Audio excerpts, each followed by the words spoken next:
Diffusion vient de démarrer. Tous les participants sont en mode écoute seul.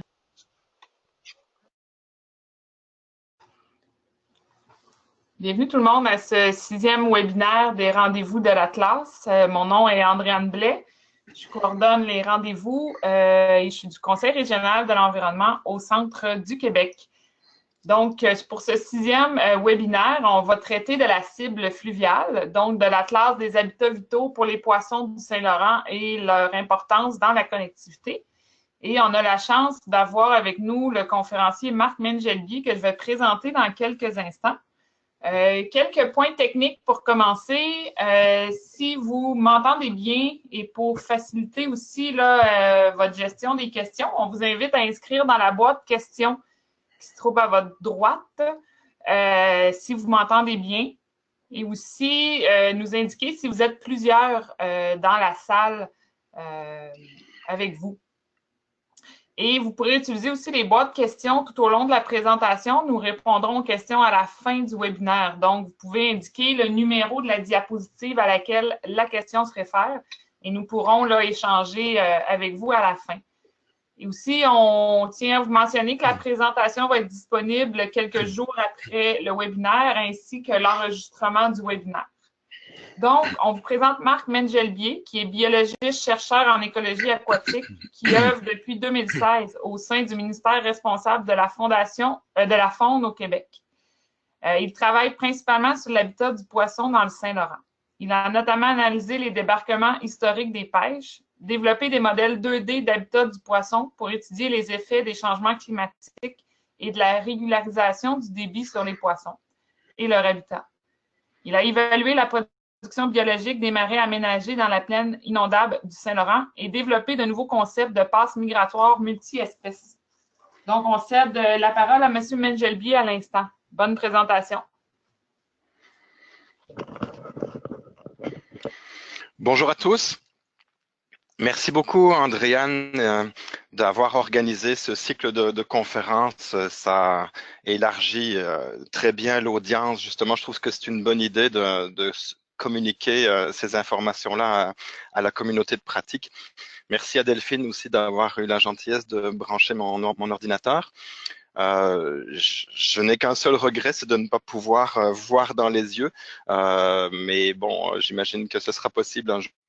Une petite correction, quand même, Andréane a dit que je travaillais depuis 2016 au ministère. J'aurais bien aimé réaliser tous ces travaux-là en l'espace d'un an et demi, 2 ans, mais ça m'a pris quand même plus de temps. Donc, c'était en fait petite correction, 96.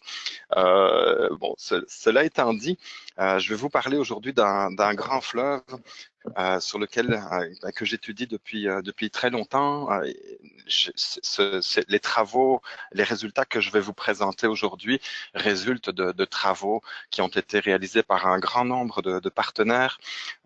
Donc, leur nom n'apparaît pas nécessairement, mais je trouverais ça quand même important de rappeler que nous avons au-delà d'une trentaine de partenariats qui ont été réalisés au cours de ces années-là avec des collègues de notre propre ministère, en direction centrale ou régionale, mais aussi des collègues d'autres ministères, le MDDE-LCC, par exemple, Marie-Josée Côté, et puis Daniel Blais. Environnement Canada, l'équipe de Jean Morin, avec qui on a fait réaliser des modèles d'habitat depuis toutes ces années, et puis de nombreux partenaires universitaires également. Donc, je ne pourrais pas passer tout le monde la liste de tout le monde, mais c'est vraiment important ce partenariat-là. C'est pas tout seul qu'on étudie un fleuve et qu'on s'intéresse à l'écologie des poissons. Donc aujourd'hui, je vous parlerai de la méthodologie de priorisation, puis j'aurais dû également indiquer sélection, donc sélection et priorisation dans le couloir fluvial du Saint-Laurent. Le plan, tout d'abord, je vais vous rappeler quels sont les mandats rapidement de notre ministère.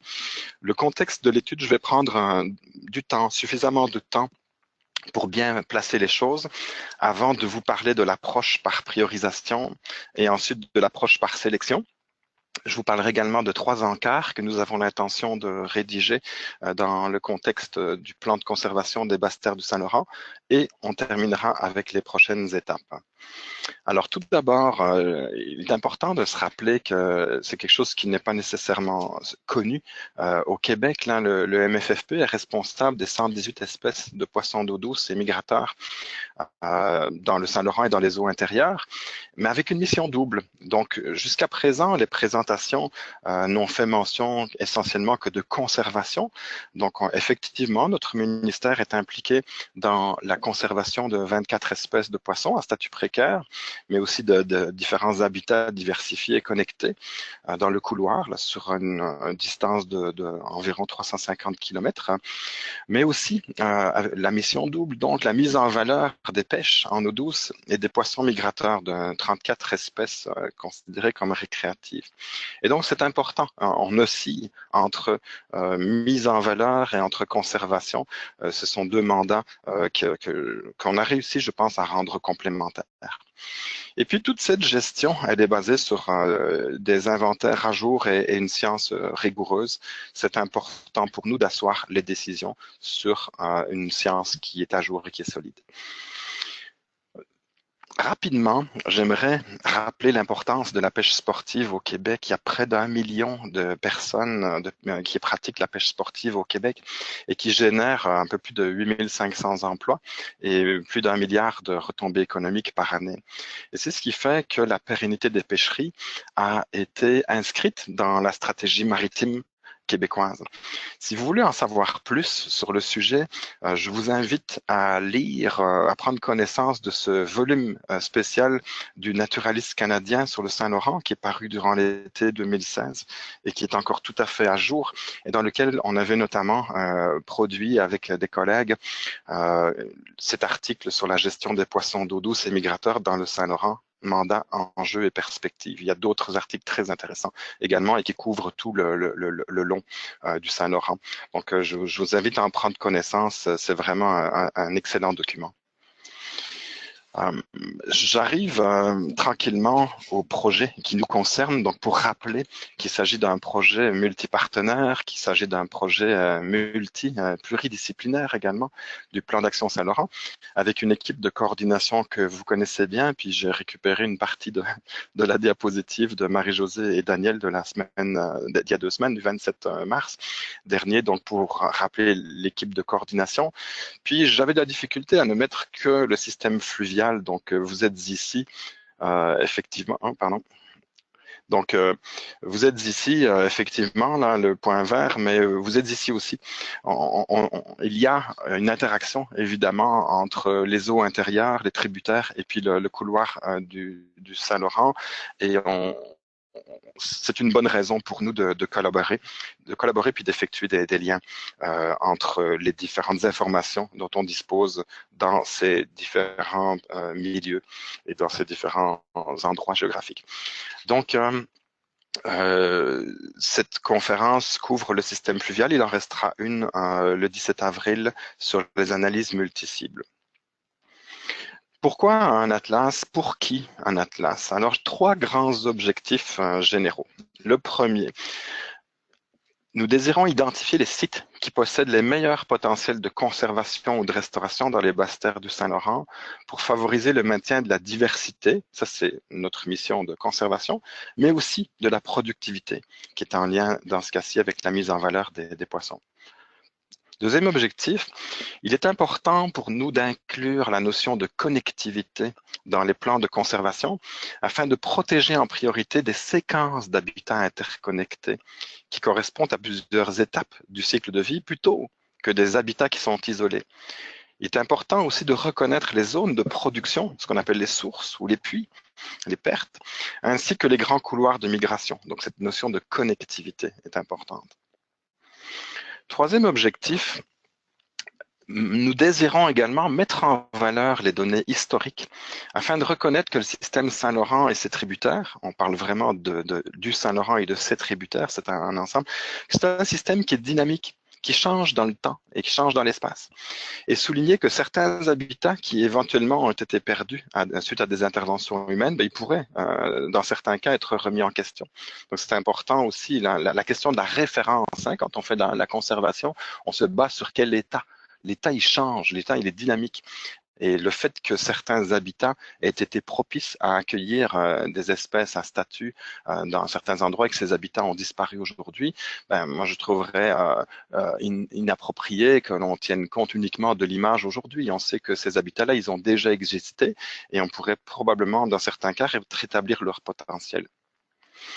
Puis j'aimerais indiquer également que l'Atlas est centré dans ce cas-ci sur les habitats essentiels ou vitaux et la connectivité, mais pas sur les espèces. Donc, on va s'intéresser aux habitats, à la connectivité, mais il nous arrive dans notre ministère de faire des interventions directes aussi sur des espèces à statut ou des espèces d'intérêt économique, comme des ensemencements, par exemple, pour favoriser le recrutement du chevalier cuivré ou la réintroduction, dans ce cas-ci, du bar rayé, et puis agir sur la réglementation de la pêche pour diminuer certaines pressions.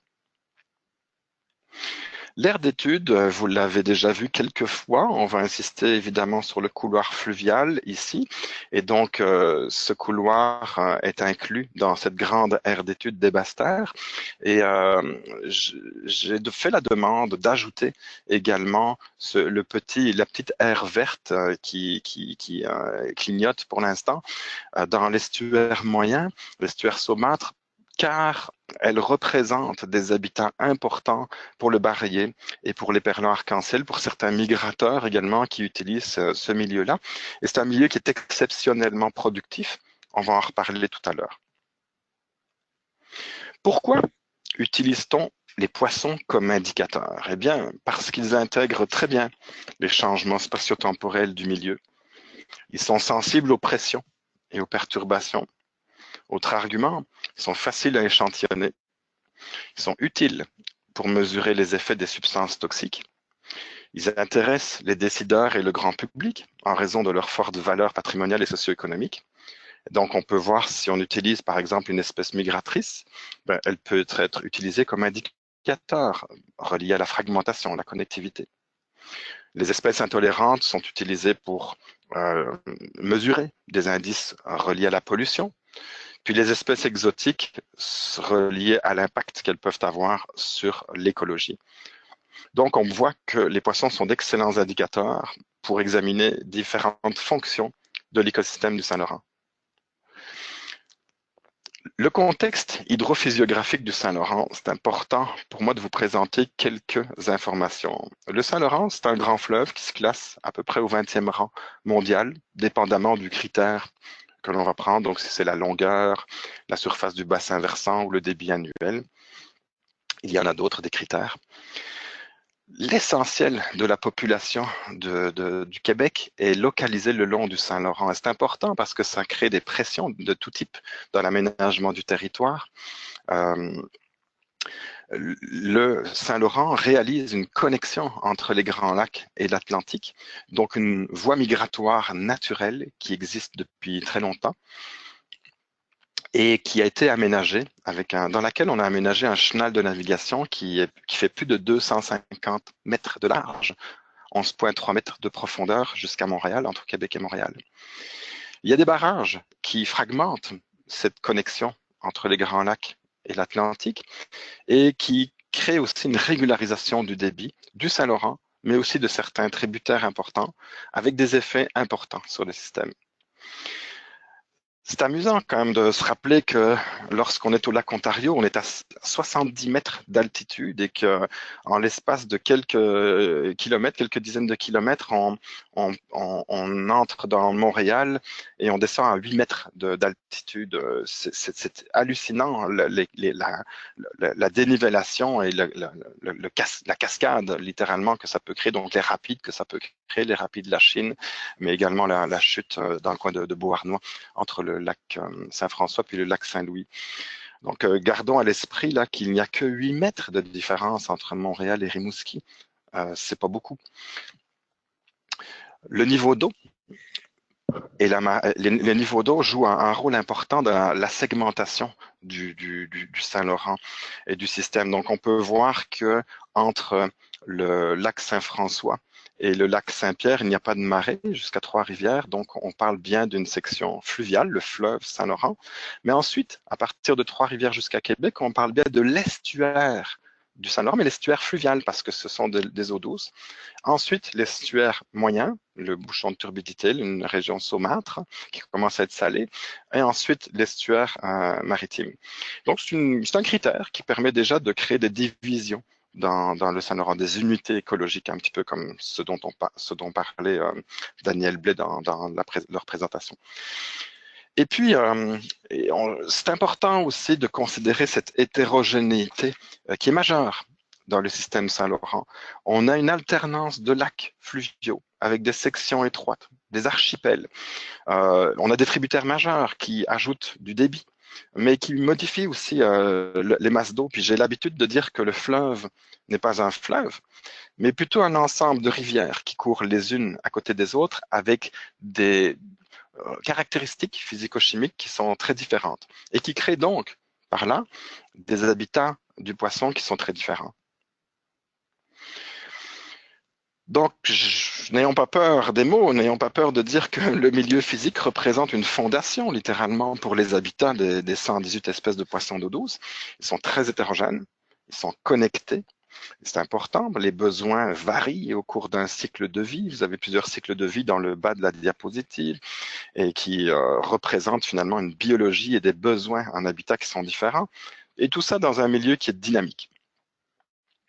Puis donc, ce milieu physique, il influence forcément toutes les activités essentielles du cycle vital des poissons, que ce soit la structure des différents types d'habitats, l'accès aux habitats, le transport des larves, par exemple, aussi, puis le métabolisme pour déclencher la reproduction ou la migration, par exemple, ou réguler la croissance également.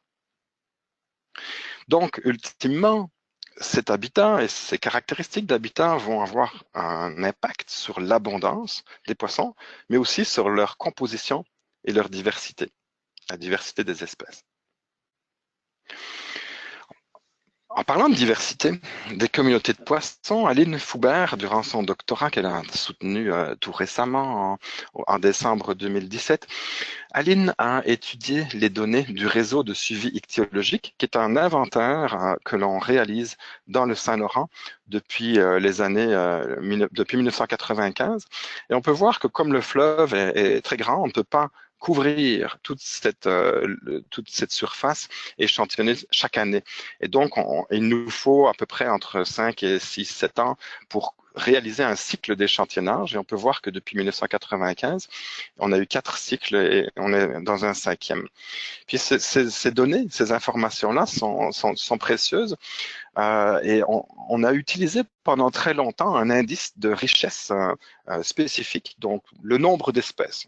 Quand on échantillonne avec des filets ou des scènes, on compte les espèces, puis ça nous dit, bah, tiens, voici finalement le long du Saint-Laurent où l'on retrouve le plus d'espèces, eh bien c'est dans l'archipel du lac Saint-Pierre, puis je fais correspondre ici avec la carte si vous voyez, puis également entre Montréal et Sorel, le lac Saint-Louis aussi est quand même important, mais on voit qu'il y a une espèce de courbe en cloche et puis qu'on redescend. Et puis, c'est une perception qu'on avait développée depuis longtemps. Et Aline a utilisé d'autres indices, dont celui-ci, que je vous présente ici plus bas, qui est une distance taxonomique. Ça veut dire que si on se retrouve, par exemple, dans un milieu où on a un grand nombre d'espèces, mais qu'elles se ressemblent, par exemple des cyprinidés, on n'a pas nécessairement une grande distance taxonomique entre chacun des individus. Par contre, lorsque on a des espèces qui sont très différentes, on va avoir une distance taxonomique plus grande. Et ce qui est intéressant, c'est de voir qu'on a changé complètement la perception longitudinale du fleuve, puisqu'on voit qu'au fur et à mesure qu'on descend vers l'aval, mais que c'est dans l'estuaire fluvial que l'on retrouve la plus grande diversité taxonomique. Donc, des espèces qui ont des formes différentes et qui représentent en quelque sorte des fonctions écologiques différentes. Ça fait que c'est intéressant parce que c'est une portion du Saint-Laurent qu'on connaît peu entre Trois-Rivières et Québec et qui nous indique qu'elle joue un rôle important au niveau fonctionnel. Donc, la conclusion d'Aline concernant cette exploration, c'est que deux indicateurs fournissent dans ce cas-ci deux lectures qui sont très différentes et nous invitait dans ces travaux à en utiliser plusieurs de façon complémentaire, dépendamment des besoins, dépendamment de l'objectif auquel on veut répondre. J'entre maintenant dans le vif du sujet en vous parlant de l'approche par priorisation. Donc plus tard, je vous parlerai de l'approche par sélection. L'approche par priorisation, dans le fond, consiste à faire un traitement systématique de toute l'aire d'étude, de toute la couverture spatiale et d'identifier les parcelles les plus sensibles avec des critères objectifs. Donc, on comprend qu'il y a certaines limites parce que dans le cadre du milieu aquatique, on est sous l'eau et on n'a pas nécessairement un signal satellitaire qui nous donne une image complète de tout notre domaine et régulièrement. Donc, la question de la couverture spatiale à grande échelle, elle n'est pas facile et triviale à obtenir dans le cas des poissons, par exemple, ou de l'habitat du poisson. Et puis, c'est important d'avoir une image instantanée parce que les poissons se déplacent. Dans le cas de la végétation ou dans le cas du benthos, il reste fixé, donc on peut peut-être enregistrer d'une façon plus précise, localement, les effets de différentes variables physiques. Les poissons se déplacent, on est pris avec ça. Et puis, la résolution doit être relativement élevée, puisqu'on veut délimiter des parcelles d'habitat à protéger. Et il faut y retourner idéalement à plusieurs moments de l'année et durant plusieurs années pour être capable de représenter la variabilité physique dans le système, on est dans un système dynamique, ou alors la variabilité biologique ou les différents stades de vie auxquels on s'intéresse. Donc, ce n'est pas nécessairement évident d'effectuer ce travail de priorisation à la grandeur du système. Mais on a eu la chance de travailler avec des physiciens, des hydrologues d'Environnement Canada qui ont développé beaucoup les connaissances sur la physique du fleuve et qui nous ont permis de réaliser une modélisation des habitats qui ressemble un peu au traitement de la typologie qui était mentionnée la semaine dernière par Marie-Josée et par Daniel. Et donc, je vais vous en dire un petit peu plus. Les deux grandes cibles qui ont été étudiées ici, c'est l'habitat printanier, donc un habitat de reproduction du grand brochet de la perche chaude, entre Montréal et Trois-Rivières. Et puis une autre cible, l'habitat estival des adultes de chevalier cuivré, aussi entre Montréal et Sorel. Donc, on va commencer peut-être pour vous donner quelques indications sur comment ça marche, cette modélisation des habitats. Dans un premier temps, on a besoin essentiellement de trois grandes étapes, trois grands ingrédients, si on veut. On s'en va sur le terrain pour aller effectuer des observations sur les poissons, que ce soit avec des pêches, des seines, des filets, des verveux, que ce soit par télémétrie, que ce soit par caméra, et même indirectement par l'ADN environnemental, on va récolter des informations qui concernent les occurrences, la présence, l'absence ou l'abondance des poissons. Et puis, on va décrire le milieu où on a fait ces observations-là avec différentes variables. Bon, ici, dans la deuxième carte montre en fait deux états de niveau d'eau du Saint-Laurent quand il n'y a pas beaucoup d'eau. Le niveau d'eau ici est à 2,96 à Sorel, alors qu'ici on est à 8,01, je pense. J'essaie de lire, c'est petit. Et donc, voici cette modélisation physique qui représente différents états de niveau d'eau dans le Saint-Laurent, mais on peut très bien imaginer une carte qui présenterait le substrat, la végétation émergente ou submergée, la vitesse du courant, les masses d'eau, etc. Et donc, toutes ces variables physiques qui jouent ou chimiques ou biologiques, biologique, végétation, chimique, turbidité, qualité de l'eau. Donc, ces variables qui jouent un rôle important sur l'habitat du poisson. Et donc, lorsqu'on a ces deux descriptions, on peut les mettre ensemble pour réaliser des modèles. Donc, faire une simulation, je devrais dire. Donc, quand on fait une simulation, qu'est-ce qu'on fait? On utilise un modèle d'habitat pour un scénario particulier, un scénario qui représente un débit donné, par exemple. Alors, vous avez sur cette carte, finalement, vous voyez que plus la petite barre noircie ici, et plus elle indique un débit élevé dans le Saint-Laurent. Et vous voyez de quelle façon les habitats du Grand Brochet, dans ce cas-ci, sont modifiés en fonction de la hauteur du débit. Mais on peut imaginer aussi que si on modifie la topographie, c'est-à-dire si on fait des interventions sur le fleuve, d'intervention de dragage, par exemple, on va modifier la topographie, de quelle façon va se comporter le courant, et ensuite, de quelle façon l'habitat du poisson va-t-il être modifié. Okay? Et puis, la végétation aussi, elle évolue dans le temps de façon naturelle. Il y a des successions d'une année à l'autre qui s'établissent dans les marais qui sont riverains, mais également une croissance annuelle, et puis des fois même un remplacement de certains types végétaux par des cyanobactéries, par exemple, comme on l'a vu au lac Saint-Pierre, dont la végétation a évolué énormément. Donc, cette modélisation-là, elle couvre malheureusement pas tout le système, mais on a quand même une couverture, comme on peut le voir ici, au lac Saint-Louis, une interruption au niveau des rapides de la Chine, et ensuite on reprend au port de Montréal jusque Trois-Rivières à peu près. Donc, voici une modélisation qui va nous permettre d'identifier des habitats qui sont particulièrement sensibles à une échelle un petit peu plus fine et non pas à la grandeur du système. Quand même très utile. Donc, on a deux exemples. Le premier exemple concerne le Grand Brochet, la reproduction du Grand Brochet.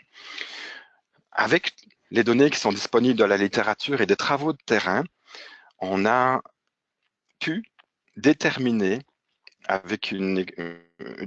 quelles sont les conditions qui correspondent au maximum de frais. Donc, lorsqu'on a des degrés jour accumulés au-dessus de 5 degrés de la température de l'air, donc lorsque la température de l'air au-dessus de 5 degrés a accumulé des degrés jour au-dessus de 80, et lorsque le maximum de la température de l'air est de 8 degrés, eh bien, on estime qu'on a atteint la date du maximum de frais.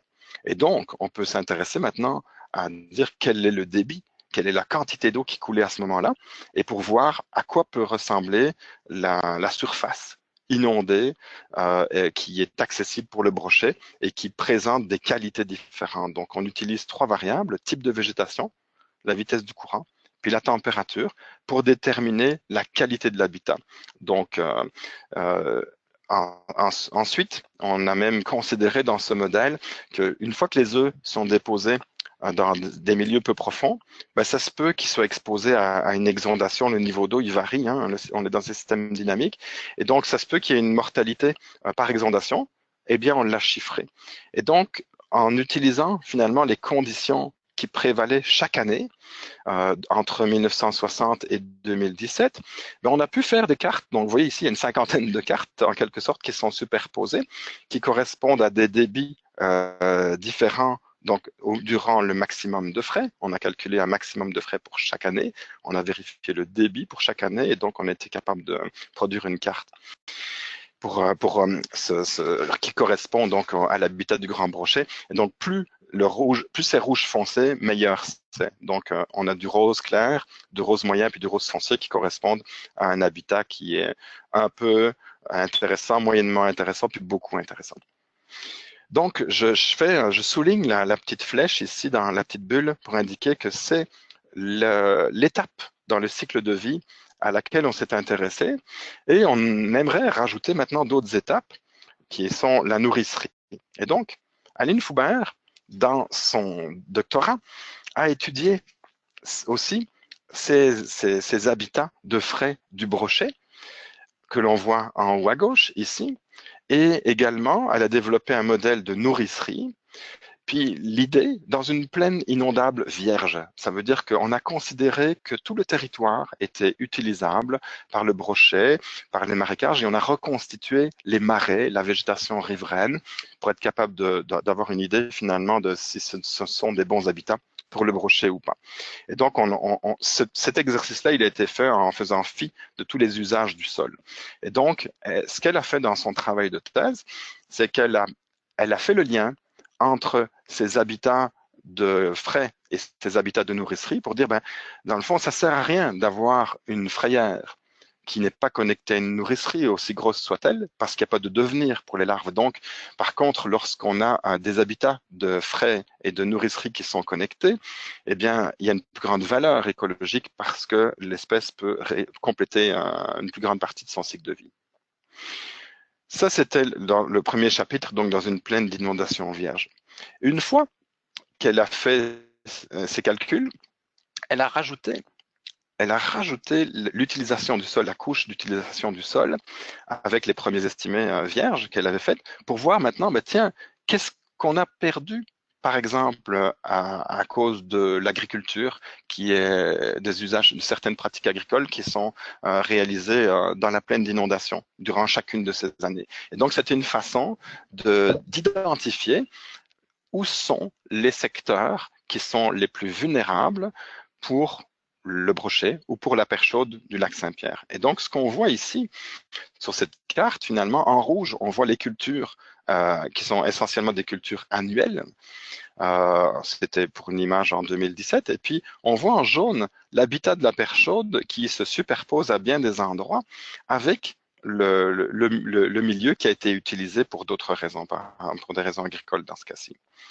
Et donc, ça nous a permis de voir qu'il y a pas loin de 5000 hectares qui sont perdus sous la récurrence 2 ans au lac Saint-Pierre et qui pourraient être utilisés par la perche chaude ou par le brochet au printemps. Donc, c'est une des raisons pour lesquelles dans la stratégie maritime, le rétablissement des pêcheries a été inclus comme un enjeu important. Et puis, la restauration du lac Saint-Pierre aussi, avec le fameuse financement de 14 millions qui a été voté il y a pas tellement longtemps, et qui va couvrir la restauration de 800 hectares sur les 5000 à restaurer.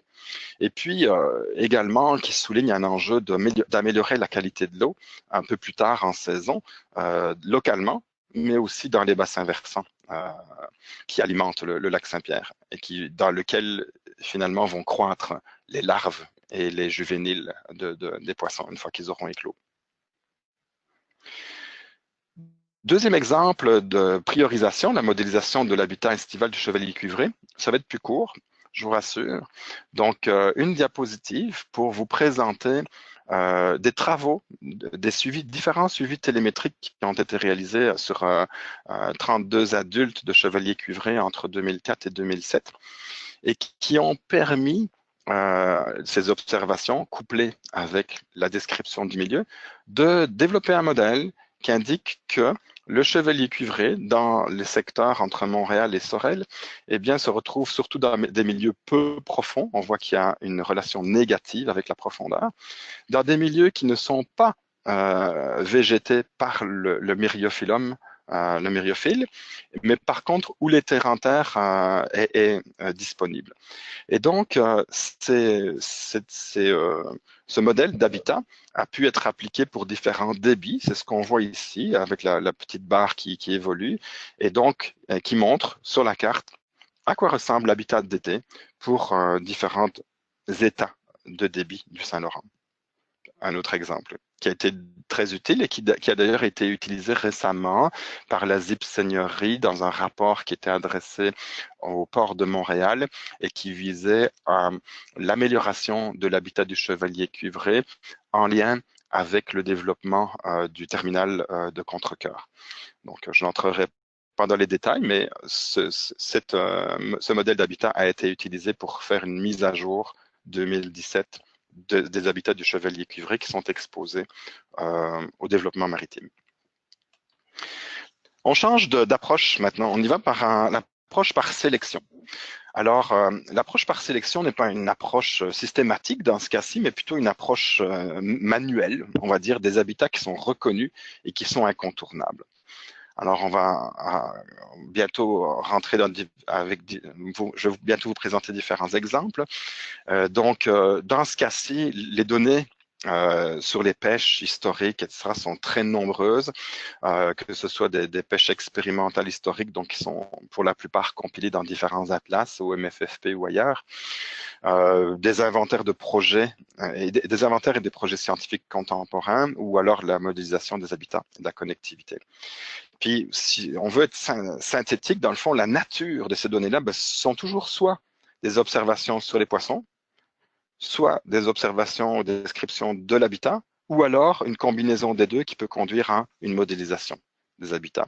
Ce qui nous force, dans le cas de la sélection, de faire des choix stratégiques au niveau des enjeux, des espèces ou des habitats pour s'assurer qu'ils ont une large portée, une portée en termes de diversité ou de statut, en termes de rôle écologique ou d'indicateurs parapluies. On a également parlé de milieux aquatiques exceptionnels. Je vais vous en parler un petit peu plus dans quelques diapositives. Et puis des espèces qui ont un enjeu économique. Alors, en rafale, quelques premiers exemples d'habitats, donc les habitats fauniques officiels, qui sont dans ce cas-ci des aires de concentration d'oiseaux aquatiques ou de rats musqués. On ne pouvait pas passer à côté, c'est pas typiquement l'habitat du poisson, mais on est dans le milieu aquatique et ces milieux-là sont des milieux qui sont officiels. Le Centre de données du patrimoine naturel du Québec, le CDPNQ, fournit également beaucoup d'informations, autant dans les eaux intérieures que dans le couloir du Saint-Laurent. Et ici, c'est une carte qui classe finalement les occurrences en fonction de susceptibles, vulnérables ou menacés. Donc, on peut voir qu'il y a quand même beaucoup d'occurrences de menacés entre Montréal et Sorel et puis aussi au lac Saint-Pierre.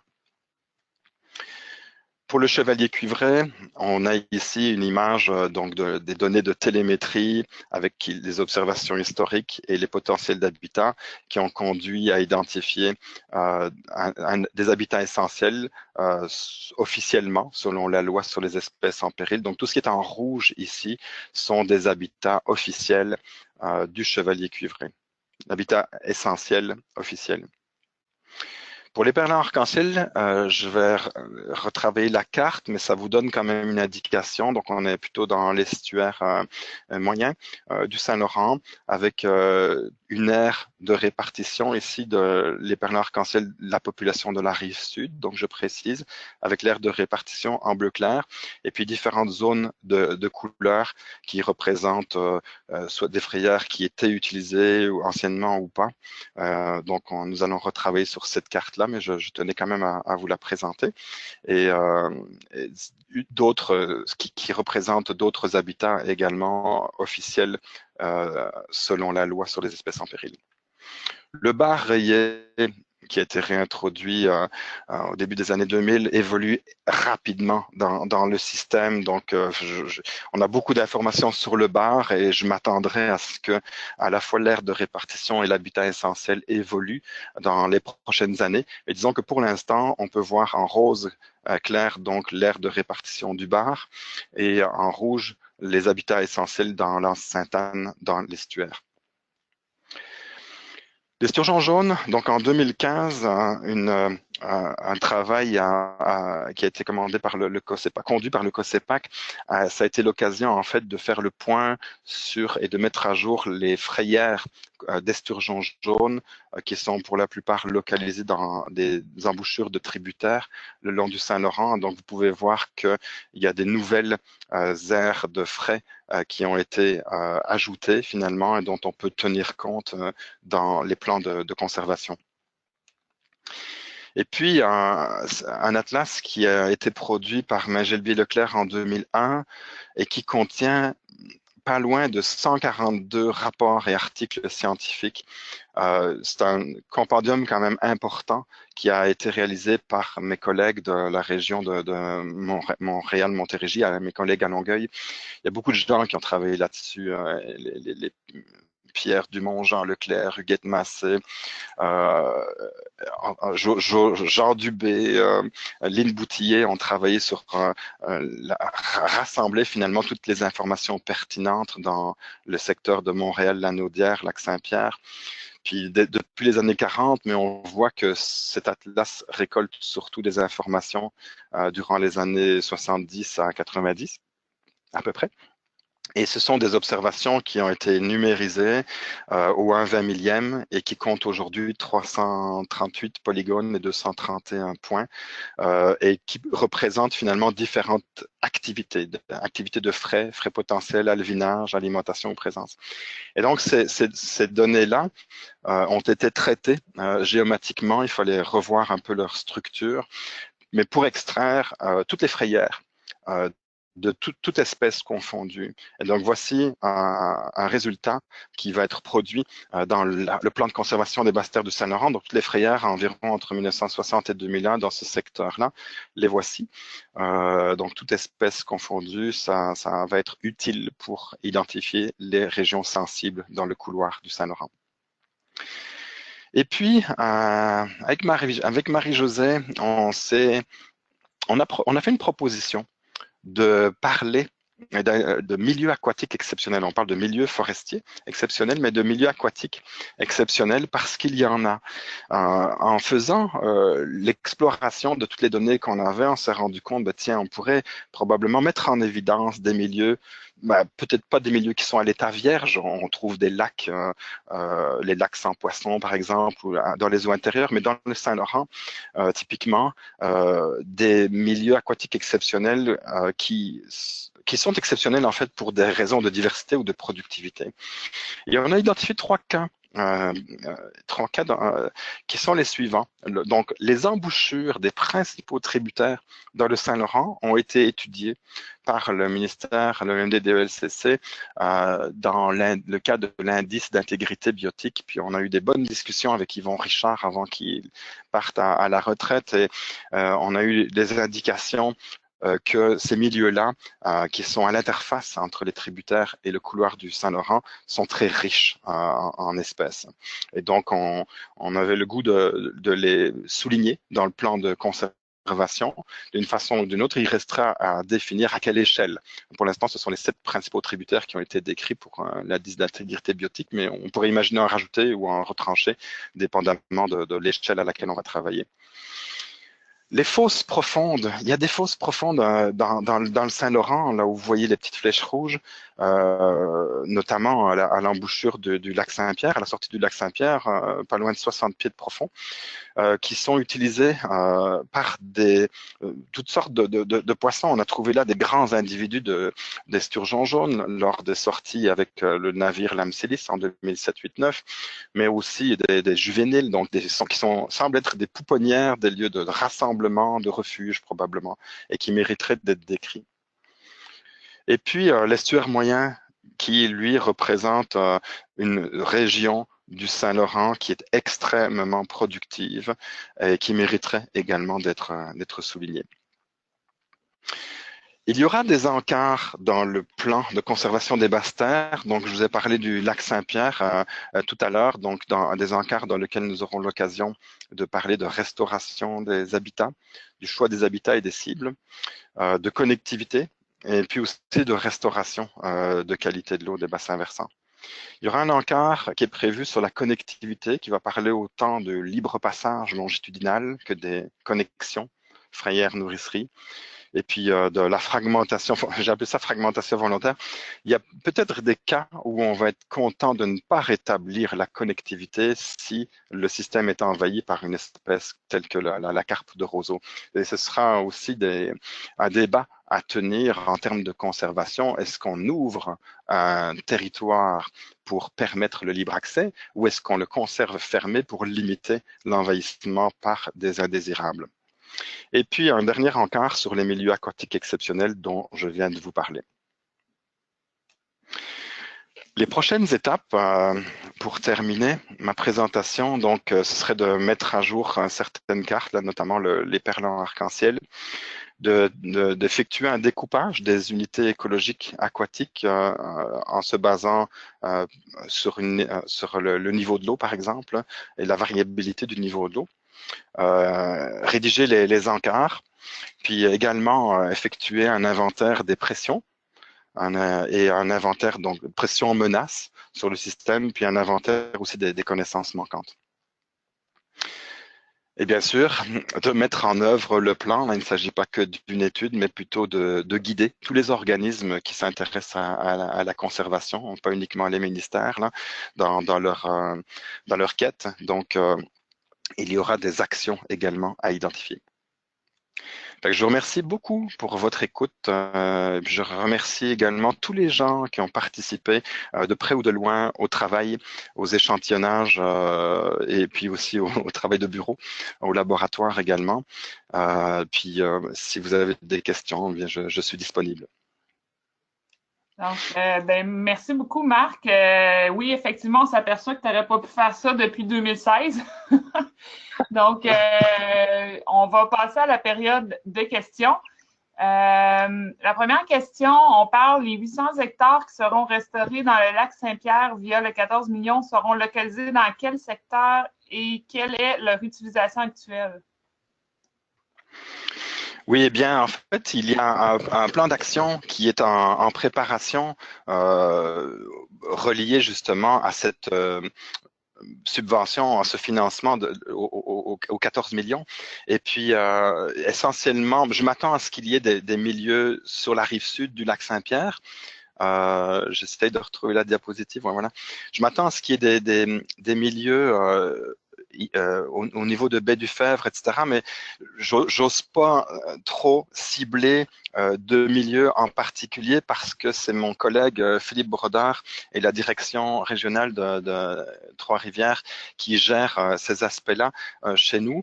Mais bien sûr qu'on va les accompagner puis faire équipe pour identifier les endroits les plus sensibles. On a identifié également des secteurs dans le coin de Saint-Barthélemy, Masquinongé, également des secteurs qui sont importants. Des marais aménagés dans lesquels on va pouvoir modifier la gestion.